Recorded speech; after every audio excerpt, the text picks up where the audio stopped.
Good day, everyone. My name is Nico Ginebria from BS Head Math 1A Evening, and I am from Group 3. I am about to report digital self, selective self-presentation, and impression management. So, digital self, selective self-presentation, and impression management. So, when we say self-presentation, this is the processes individuals use to control the impression of others' social interaction. So basically, you could control the impression of others on how you present yourself. And there are three types of self-presentation. First, the authentic. Goal is to create an image consistent with the way we view ourselves. So basically, you're going to present yourself of who you are. You're being true, being genuine, and being pure. And that is the authentic. Next, ideal. Goal is to establish an image consistent with what we wish we were. So basically, you're going to present yourself of what you wanted to be, what you like, or there is this someone you wanted to impersonate. Next, tactical self-presentation. Goal is to establish a public image consistent with what others want or expect us to be. For example, me as a student. So of course, if I'm going to present myself, the public image would expect us that I would act as a student or I would act as an educated one. Next, we have the impression management. This is the process in which individuals try to influence the perceptions people have about something or a person. So, these individuals will try to influence the perception of others by showing something or a person. For example, a company of burger releases a picture of their product. By just looking at the picture, the company wanted to influence our perceptions that their burger is delicious. They are trying to influence our perception by showing the picture of their product. And that is an example of impression management. So here's the pictures that the company shows us. So they are trying to influence our perceptions that their burger is delicious. And that's how impression management works. The self in the digital world. The Millennial Generation is known to be the generation of digital natives because millennials were born in an era of rapid technological advancement. The advent of technology comes with a corresponding challenge to ensure that technology is used properly, and that's what we call digital citizenship. So when we say digital citizenship, it refers to the norms of appropriate and responsible behaviors towards technology use. So when we say refers to the norms, it refers to the standard of appropriate and responsible behavior. So next, one concept that's related to the concept of the digital self is the online disinhibition. So when we say online disinhibition, it is defined as the lack of restraint one feels when communicating online. So defined as a lack of restraint, so basically means that there are these individuals who lack control of themselves when they are communicating online. And there are also these individuals who lose their inhibition in social interactions because there is an aspect of being present only in the virtual, or this is what we call a sort of anonymity. When we say anonymity, it refers to someone who wanted their identity to remain anonymous or unknown. And this also served for them that are naturally shy and introverted to express their thoughts without threat to their self-esteem. We have these two types of disinhibition, the benign disinhibition and the toxic disinhibition. So when we say benign disinhibition, this refers to the kind or soft disinhibition. So example of this, speaking about emotions. So usually this who speak about this emotion are someone who celebrated their anniversary or anniversary. Of course, they are going to post it online and hashtag feeling happy.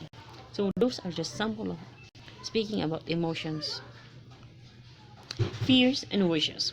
We have also this showing kindness and helping others. So in this showing kindness and helping others, if there is someone who posted updated their profile picture into black, like literally all the spaces on their profile picture was blacked. So we already knew what happened to that person. It could be they lose someone, or his or her girlfriend break up, or boyfriend break up with him or her. and we tend to comment on that profile pictures, condolence, or are you okay? Do you need help? Or what happened to you? So those are showing kindness and helping others. So next we have the combating loneliness through online interactions. So usually before I do combat my loneliness by just walking out and or sleeping, but now I do combat my loneliness. I'm just immediately grab my phone and do online interactions. We have this next finding emotional support. Sample of this is those someone who got ghosted from their crush or someone just got from breakup, and they usually tend to chat us that they'll ask for advice, what I'm gonna do. Those are just sample of finding emotional support. Next we have the toxic disinhibition. From the word that's toxic, it means it is bad, inappropriate. So we have these rude languages. So sample of these are the coarsest languages or words that could hurt others. Next, we have the harsh criticism. Criticism is good for it can improve someone's performance or someone's ability. But to the point, it already came to the harsh criticism. It could already harm someone and it may lead to depression and stress. However, it always depends on that person how he or she handled that criticism. Next, we have this anger, hatred, and threats. This pornography and violence. Pornography is very common here in the Philippines, and a fact that during the 2018 up until now, the Philippines was able to get in the top 10 as one of the most porn watchers in the whole world. And that is something awakening to us because it is bad for our reputation. Next, we have the cyberbullying. This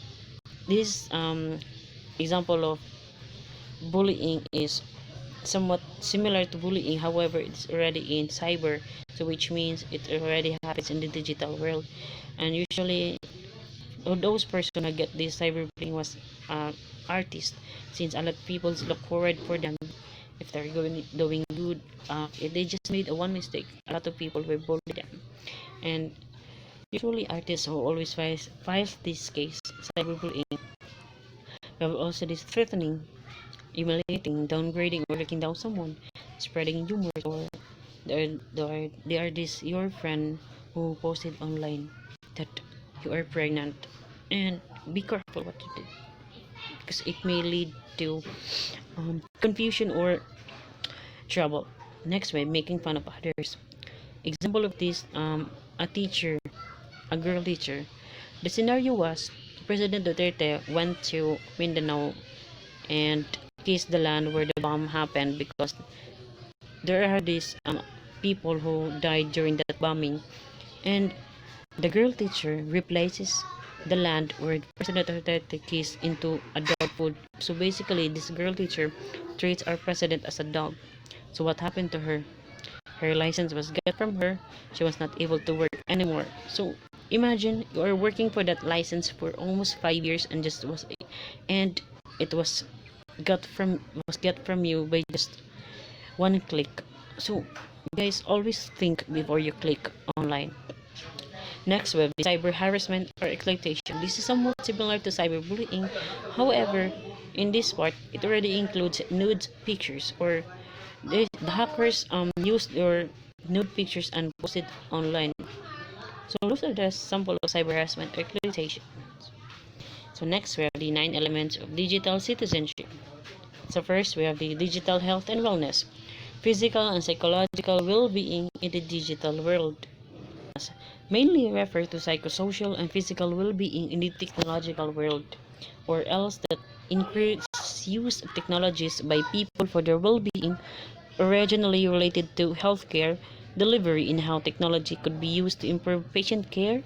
Digital health must be viewed more broadly to include the psychosocial well-being of children growing up in the digital age. So next, we have the digital security, electronic precautions to guarantee safety. So this is the protection of this online identity. Criminals are finding new ways to operate and steal information from digital users for their own personal gain. Digital security is an all-encompassing term which includes the tools you can use to secure your identity, assets, and technology in the online and mobile world. So, for example, if this is your account in Facebook, because what you posted or chat in a Facebook would reflect on you, because that identity, that Facebook that you are using is you. So be careful on your Facebook, and there are these ways in how to protect yourself from hackers. First, you can associate your mobile numbers to that Facebook account of yours, or your Gmail. You could associate your Gmail to your Facebook account. So in this case, if the hackers log on your Facebook to another device, this Gmail will send you a message that your account has been logged in from another device, and in which in this in this case you could prove someone that you are not the one who are logged in your Facebook in that time. So next we have the digital rights and responsibilities.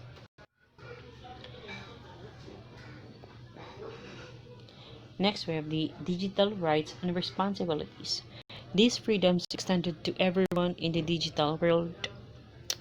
So digital rights and responsibilities are those human rights and legal rights that allows individuals to access, use, create, and publish digital media, or to access and use computers or other electronic devices and telecommunications networks. So, on the other hand, digital responsibilities are those responsibilities for us that we need to treat others with respect regardless of income, ethnicity, gender, and physical location or disability. So, for every right that you have, there's always these corresponding responsibilities. Next, digital literacy, teaching and learning about technology and its use. This refers to an individual's ability to find, evaluate, and compose clear information through writing and other media on various digital platforms.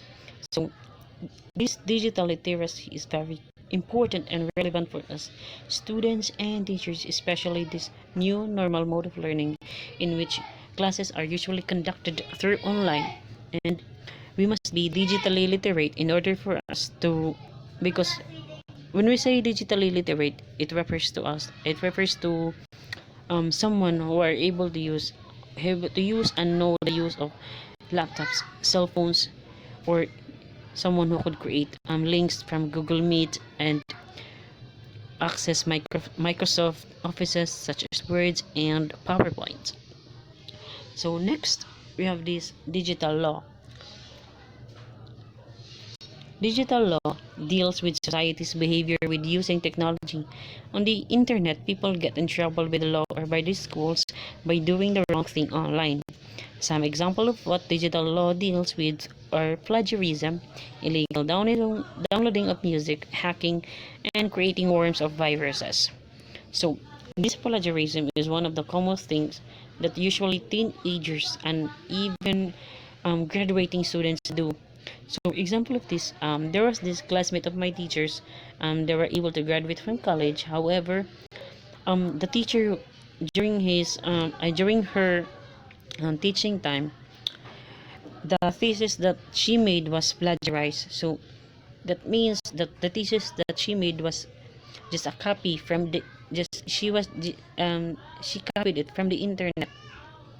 So what happened to her? She was not able to work anymore. Just luck I she was just lucky that she was not got in jail. So next we have digital access. It is the ability to fully participate in digital society. This includes access to tools and technologies such as the internet and computers that allow full participation. However, we know that there are still a lot of people who lacked um, the digitals, and they were not able to buy such things because it's expensive, and unfortunately not everyone has complete digital access, and therefore they're not able to fully participate in digital society. So next we have the digital commerce, electronic buying and selling of goods. Digital commerce is a type of e-commerce used by an organization that delivers and sells products online.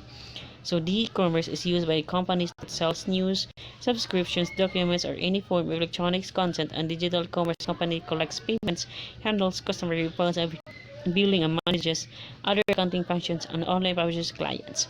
So, for example, for this in the Shopee. Shopee could be include in this. However, Shopee was already a type of e-commerce. So next we have the digital communication. It is the transfer of information, messages, or electronic exchange of information using signals or digital over a wide or wireless medium. So sample of this is the Facebook Lite. We have the Messenger, Instagram direct message. We have this Gmails, Yahoo, and many more. So the last digital citizenship is the digital etiquette.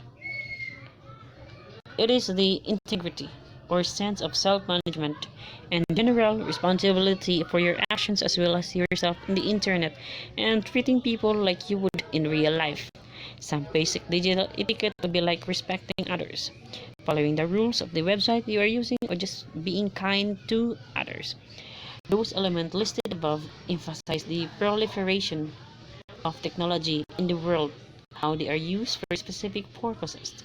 Suffice to say, technology is here to stay. There is a need to adapt to the dynamic changes that technology entails. Technology offers limitless opportunities.